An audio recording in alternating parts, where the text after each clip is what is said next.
नमस्कार, आप देख रहे हैं एनएमएफ न्यूज। मैं आपके साथ शबनम। राजा रघुवंशी मर्डर केस में लगातार नए नए खुलासे हो रहे हैं। अब जो आरोपी हैं और जो सोनम है उसको लेकर मेघालय पुलिस पहुंची है और कहा जा रहा है कि आरोपियों का आमना सामना करवाया जाएगा, आगे की पूछताछ की जाएगी। लेकिन इसके बीच कुछ सवाल निकलकर सामने आए हैं जो सोनम का काला राज खोल रहे हैं।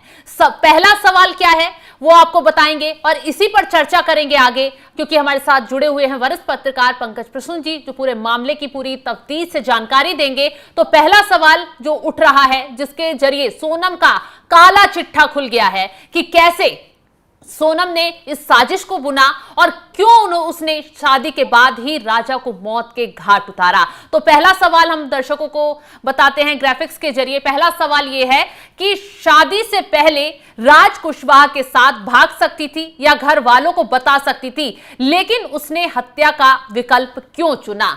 तो पंकज जी से इस सवाल का जवाब लेंगे। पंकज जी, जिस तरीके से कहा जा रहा है कि शादी से पहले सोनम जो है रिश्ते को मना कर सकती थी, भाग सकती थी, लेकिन शादी के बाद, राजा की हत्या के बाद ही पूरा ये षड्यंत्र क्यों रचा गया?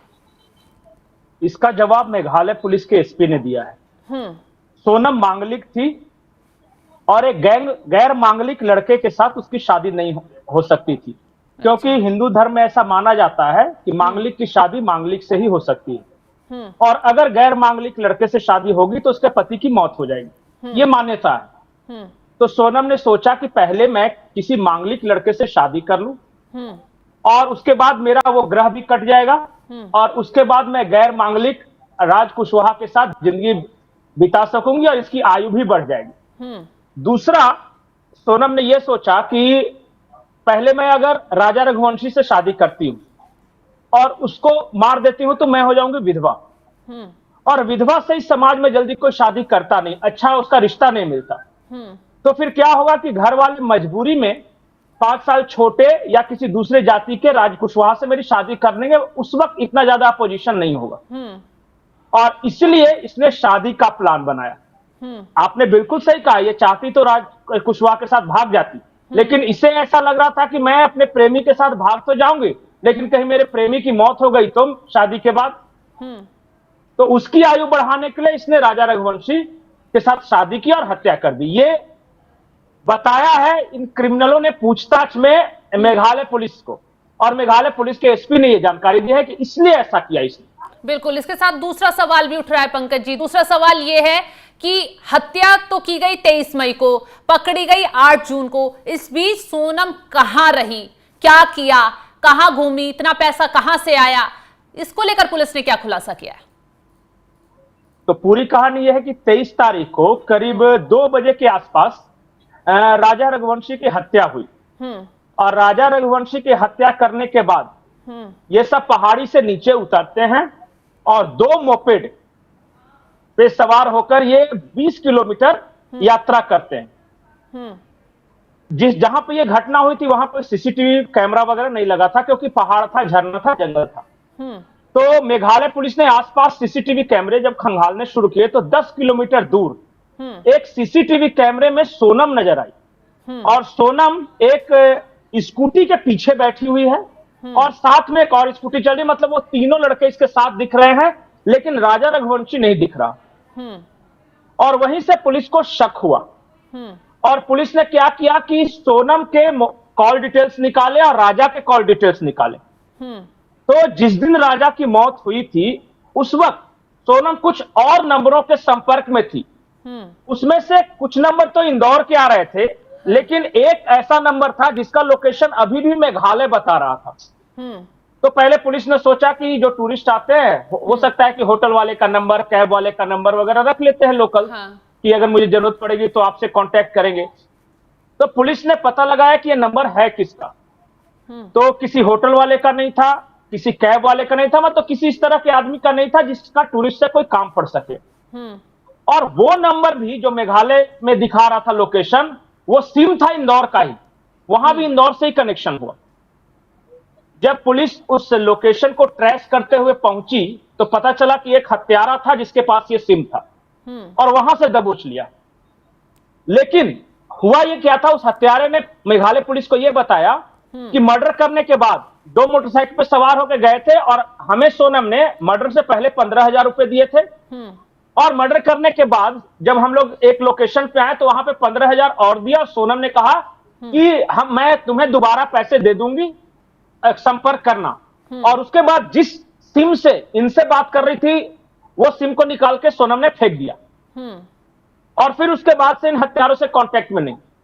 फिर वहां से वो बाय रोड गई है सिलीगुड़ी और सिलीगुड़ी से ट्रेन पकड़ी है।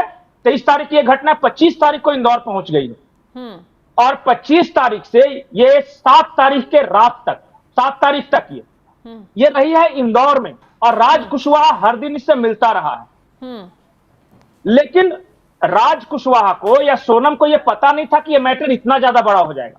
बिल्कुल सोशल मीडिया में आने लगा, वायरल होने लगा। देखिए जिस दिन मर्डर हुआ था 1-2 दिन तक तो कुछ पता नहीं चला, क्योंकि घर वाले भी सोच रहे थे कि पता नहीं कहां है, कहां गायब हो गए दोनों। खबर लेकिन जब लाश, जब राजा रघुवंशी की लाश मिल गई उसके बाद से अचानक ये मामला वायरल होने लगा। तमाम मीडिया, सोशल मीडिया और वगैरह ये इनका चेहरा फ्लैश करने लगे सोनम का। अब राजा को डर लगने लगा कि अगर इंदौर में सोनम को किसी ने पहचान लिया तो लेने के देने पड़ जाएंगे। तो वो कुछ दिन तक कमरे में रखा, सिर्फ जाता था, खोलता था, इसको खाना पीना जो भी जरूरत की चीजें हैं वो देता था। लेकिन बाद में ये कहा कि देखो अब ये मामला बहुत हाईलाइट हो गया है, एसपी, डीजीपी, 2 राज्यों की बात हो गई है, मीडिया में आ गया है, तुम्हारा बचना मुश्किल है। और उसने फिर क्या किया कि 6 तारीख के शाम को एक टैक्सी बुक किया अपने किसी पहचान वाले से ही और कहा कि इसको बनारस छोड़ना है, पैसे मैं दे दूंगा। और फिर सोनम इसी ब्लैक टी शर्ट में जिसमें वो बरामद हुई थी, वो ब्लैक टी शर्ट और ट्राउजर पहन के और मुंह पे नकाब रख के उस टैक्सी में बैठती है ताकि कोई देख न ले। और फिर वहां से रात को, देर रात वो जाती है और बनारस पहुंचती है। वो शाम को 6, साढ़े 6 बजे शाम को बनारस पहुंचती है और ये हाईवे पर टैक्सी उसको ड्रॉप करता है और हाईवे से वो रिक्शा पकड़ के जाती है bus stand, Banaras bus stand. और 8 बजे के आसपास कोई, अब क्या किस वक्त की गाड़ी उसने पकड़ी, एक बस पकड़ा गाजीपुर जाने वाली। और वो गाजीपुर वाले बस से गाजीपुर गई नहीं, बीच में ही उतर गई, वो हाईवे में ही। और उसी काशी ढाबे के पास उतरी थी, हाईवे पे जो ढाबा था बनारस गाजीपुर रोड में। और फिर उसने रात के करीब 1:30 बजे के आसपास, 1:30-2 बजे के आसपास वो बदहवास हालत में दौड़ती है, उस ढाबे वाले के पास जाती है, ढाबे वाले से फोन लेके भाई को फोन करती है। बाकी की कहानी पता है आपको। तो ये हुआ था, वो बनारस, वो इंदौर में ही थी 25 तारीख से लेकर 6 तारीख तक शाम तक वो इंदौर में ही रही और एक कमरे में रही जो किराए का कमरा था राज कुशवाहा का। बिल्कुल। इसके साथ एक सवाल और उठ रहा है पंकज जी, उस सवाल की गुत्थी हालांकि पुलिस ने सुलझा दी है। सवाल यह है कि राज कुशवाहा जो है हत्यारों के साथ मेघालय क्यों नहीं गया? क्यों? क्या वो पूरी प्लानिंग यहीं से बैठकर सेट कर रहा था? उसे ये डर था कि वो मेघालय जाता तो पूरे मामले का जल्द खुलासा हो जाता, वो पकड़ा जाता? बिल्कुल। क्या था कि शुरुआती प्लानिंग ये थी, ये चारों ने प्लानिंग की थी, राज, आकाश, विशाल और एक और जो कुर्मी है जो सागर से पकड़ा है वो लड़का। चारों ने प्लान की थी कि हम सब चलेंगे और टिकट करवा दिया था, एडवांस मिल गया था इन्हें। और जब जाना था तो अचानक राज कुशवाहा ने अपना प्लान चेंज कर दिया। बोला कि देखो तुम लोग चले जाओ, कोई पूछेगा नहीं, लेकिन अगर मैं चला जाऊं और उसके बाद अगर गायब हो जाएंगे ये सब तो फिर शक मेरे पे जाएगा। तो मैं यहां नजर रखता हूं दोनों के परिवार पे कि दोनों में क्या एक्टिविटी हो रही है और मैं पर्पल की जानकारी दूंगा और तब तक तुम दोनों अपना काम कर लेना, मतलब तुम तीनों अपना काम करना। वो रेलवे स्टेशन छोड़ने गया, इंदौर रेलवे स्टेशन पे इन लोग को ट्रेन बैठाई और फिर मना भी किया। रेलवे स्टेशन पे अचानक राज को कुछ हुआ, उसने कहा कि एक काम करो, कैंसिल करो ये प्रोग्राम, नहीं करेंगे।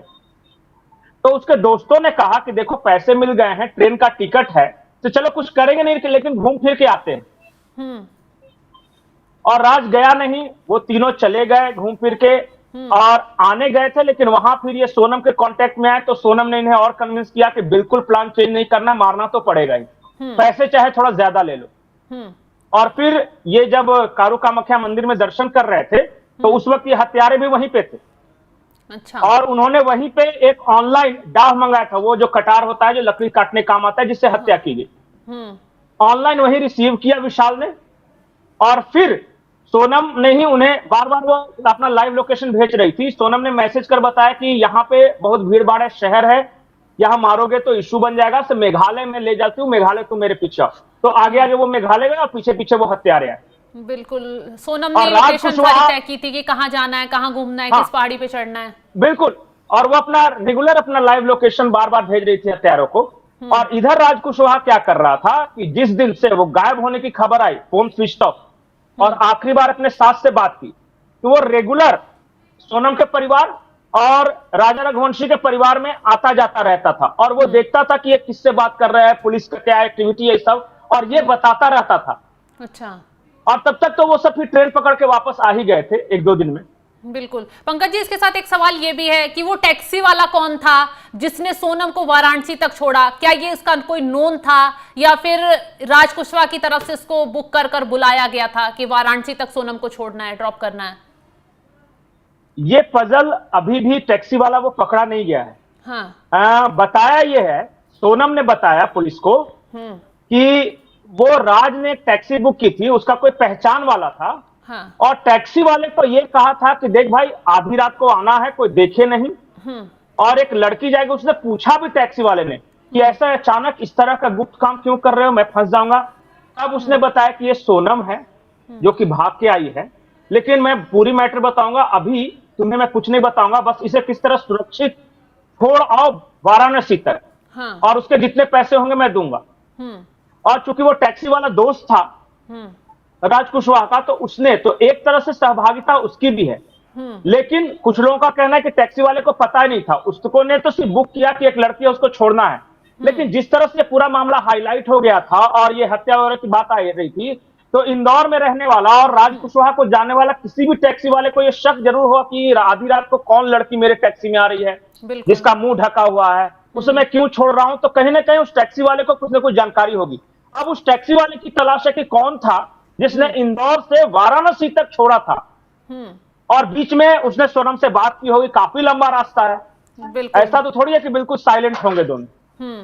और फिर हाईवे पे छोड़ के जाना, वो चाहता तो बस स्टैंड भी छोड़ सकता था, लेकिन छोड़कर जाना, फिर वहां से बस स्टैंड तक ये गई। आखिर माजरा क्या है वो रहस्य अभी तक सुलझना बाकी है। बिल्कुल, टैक्सी वाला कौन था ये जल्द खैर पुलिस उस तक भी पहुंच जाएगी। अगला सवाल ये है कि सोनम के भाई गोविंद को क्या सचमुच में राज कुशवाहा और सोनम के अफेयर के बारे में जानकारी नहीं थी?